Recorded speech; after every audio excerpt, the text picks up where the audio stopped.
a FIFA certified legal representative. Ibrahim Abiola joins us all the way from Enugu. Ibrahim, thank you so much for joining us tonight on Game On. I'm sure you've been watching these two transfer sagas with a lot of interest.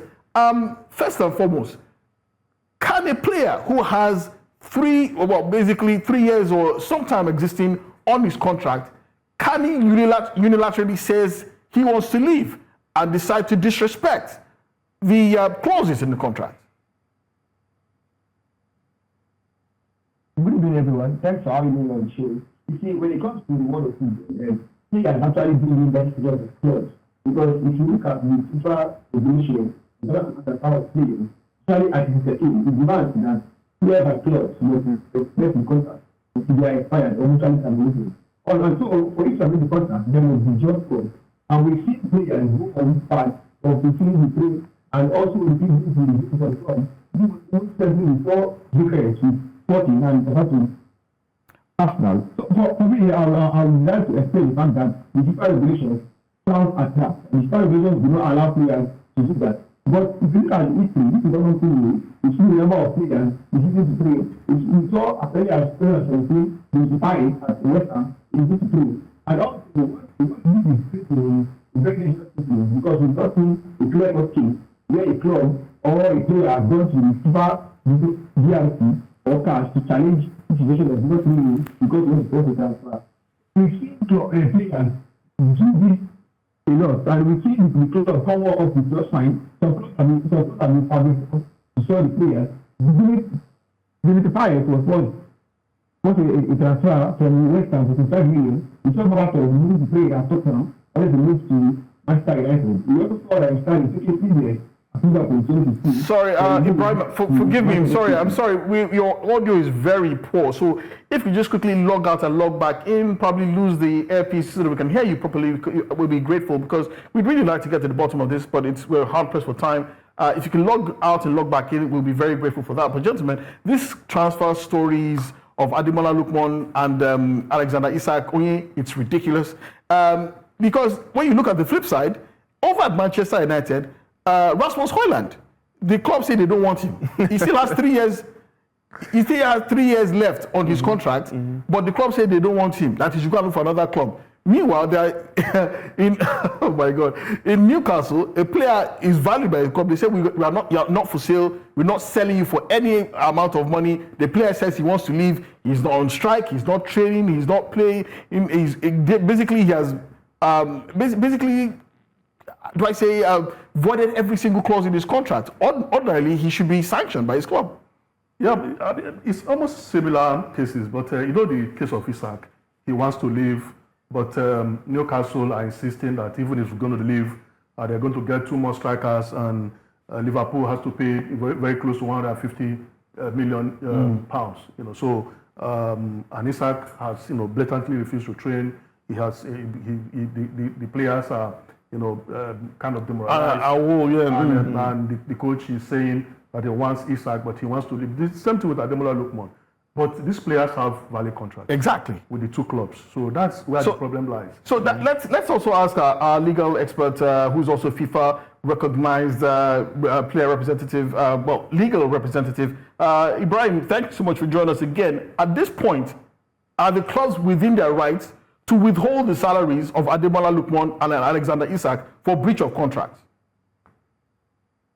You see, when it comes to this part of the law, this is very dicey for both the player and the club. So, for example, based on the FIFA regulations, if a club owes the players for 2 months' salary without just cause, he has enough reason to terminate the contract with the club. So, also, the FIFA regulations frowns at players forcing the club to breach the contract.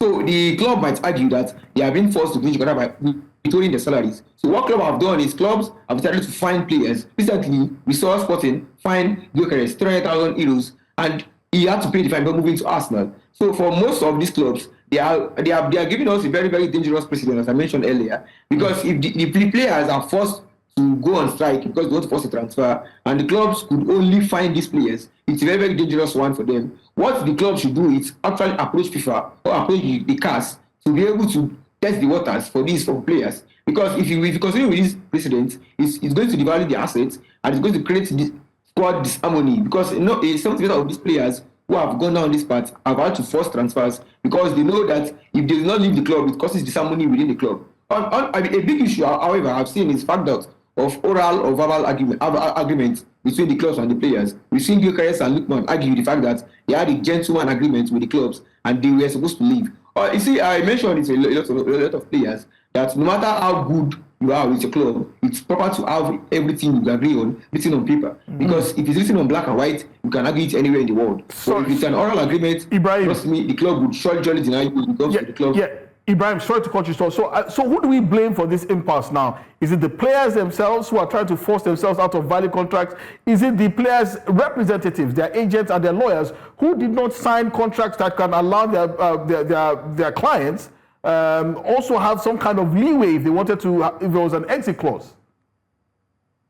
That's the problem at the moment. The organization needs to make sure that whatever they agree on with the club is put on paper and signed in the agreement. Because if you don't have it written down and it's a verbal agreement, trust me, the club will deny it in the future. So the clubs and the players need to make sure that whatever is agreed between them is written down. Because no matter how good or how fine you are with the club, when there's an issue, the club protects itself and the club leaves it out to dry. But there is a valid contract between Alexander Isak and Newcastle. It still runs for 3 years, and yet this player says he wants out. So what does, very quickly, Ibrahim, what does this hold for the future of professional football if players with valid existing contracts feel that they can just down tools and try and force their way of the contract? Does it mean that contracts will now become null and void in future, or do we no longer be necessary? Well, based on the precedent, we've seen that these players, 70% have been forced to leave the club after going on strike. So it means that in the future players will also do the same with the hopes that they will just be fined and they will have to force a transfer. What clubs need to do is that at least one club needs to approach the FIFA dispute resolution chamber or CAS to ensure that they sue these players and they get a valid verdict on what they should do in these situations. Because, for some of these clubs, they are not ready to lose the players for mega fees, but the players are looking at going on greener pastures, and it's going to be a very, very big issue for future contracts. So the FIFA regulations respect the fact that contracts must be respected. But these players are now making it look dicey.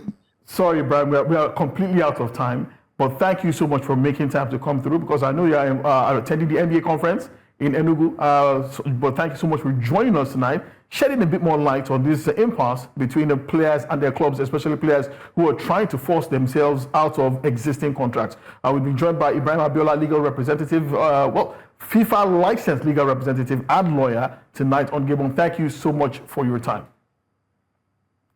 Thank you very much.